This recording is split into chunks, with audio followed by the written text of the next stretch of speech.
India आजकल, सच खबर हर पल। चारों खाने चित हुआ शेयर बाजार। अमेरिका ने चली ऐसी चाल, लाचार हुआ भारत का बाजार। मिनटों में खाक हुए लाखों करोड़ रुपए। भारतीय रुपया लगातार कमजोर हो रहा है। डॉलर की बढ़ती शक्ति के बीच भारतीय रुपया अपने सर्वकालीन निचले स्तर पर पहुंच गया है। सोमवार को रुपए की बदहाली साफ तौर पर दिखाई दी। पहली बार भारतीय रुपया 86 से ऊपर पहुंच गया। शुरुआती कारोबार में ही यह डॉलर के मुकाबले भारतीय रुपया गिरकर 86 से ऊपर चला गया। पहली बार रुपया 86 के पार।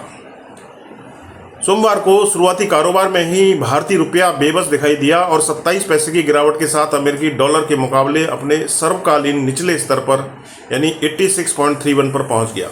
अमेरिका में डोनाल्ड ट्रंप की वापसी के बाद वहां की स्थिति लगातार बदल रही है, जिसकी वजह से डॉलर मजबूत हो रहा है। डॉलर की मजबूती के साथ ही भारतीय रुपया कमजोर होता जा रहा है। क्यों गिर रहा है भारतीय रुपया? भारतीय रुपये में आई गिरावट की सबसे बड़ी वजह डॉलर की मजबूती है। डोनाल्ड ट्रंप की वापसी के बाद अमेरिकी अर्थव्यवस्था ने उम्मीद से बेहतर प्रदर्शन किया है।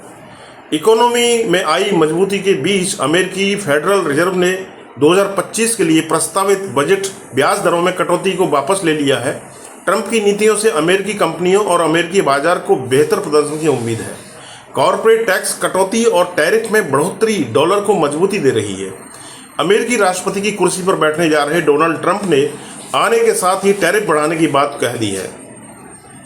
कई देशों के साथ व्यापार पर बैन लगाने का दबाव बढ़ेगा, जिसकी वजह से डॉलर के और मजबूत होने की उम्मीद है। वहीं विदेशी निवेशकों की भारतीय बाजार से निकलने का सिलसिला जारी है, जिसकी वजह से भारतीय करेंसी पर दबाव बढ़ता जा रहा है। इतना ही नहीं, कच्चे तेल की बढ़ती कीमतें और घरेलू शेयर बाजारों की गिरावट ने भी भारतीय करेंसी पर नकारात्मक प्रभाव डाला है।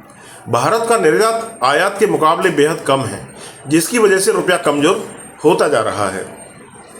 कमजोर रुपया का आप पर क्या होगा असर, आइए जानते हैं। ऐसा नहीं है कि रुपए के कमजोर होने का असर सिर्फ सरकार पर दिखेगा, आप पर भी इसका असर दिखाई देगा। रुपए के गिरने से आयात महंगा हो जाता है, निर्यात सस्ता हो जाता है। रुपए के कमजोर होने पर सरकार को विदेश से सामान खरीदने के लिए अधिक खर्च करने पड़ते हैं। अगर खर्च ज़्यादा होगा तो महंगाई का असर आम जनता पर पड़ेगा। रुपए के कमजोर होने पर आयात बिल बढ़ेगा, पेट्रोल डीजल की कीमतें बढ़ सकती हैं, यानी आपको महंगाई से जूझना पड़ेगा। बाजार में कोहराम जारी। सिर्फ रुपया ही नहीं, भारतीय बाजार की हालत भी बेहद खराब है। भारतीय शेयर बाजार लगातार गिर रहा है। सेंसेक्स सोमवार को खुलने के साथ ही धड़ाम हो गया। शुरुआती कारोबार में सेंसेक्स 800 अंक गिर गया, जबकि निफ्टी 23,200 अंक से नीचे चला गया। सेंसेक्स के टूटने के साथ ही निवेशकों के 4.53 लाख करोड़ रुपए स्वाहा हो गए, यानी बीएसई लिस्टेड कंपनियों का मार्केट कैप 4.53 लाख करोड़ रुपए गिरावट के साथ 225.14 लाख करोड़ रुपए पर पहुंच गया। शेयर बाजार का हो गया बेहद बुरा हाल। कमजोर वैश्विक रुझानों और विदेशी पूंजी की निकासी के बीच सोमवार को शुरुआती कारोबार में सेंसेक्स और निफ्टी में गिरावट दर्ज की गई। बीएसई सेंसेक्स शुरुआती कारोबार में 843.67 अंक की गिरावट के साथ 76,535 अंक पर आ गया। एनएसई निफ्टी 558 अंक पर फिसलकर 23,000 पर आ गया। सेंसेक्स में सूचीबद्ध 30 कंपनियों में Asian paints, Zomato, Mahindra and Mahindra, HDFC bank, Bajaj finance, Kotak Mahindra bank और टाटा स्टील के शेयर सबसे अधिक नुकसान में रहे। IndusInd bank, axis bank, Tata consultancy services और हिंदुस्तान यूनिलीवर के शेयर लाभ में रहे।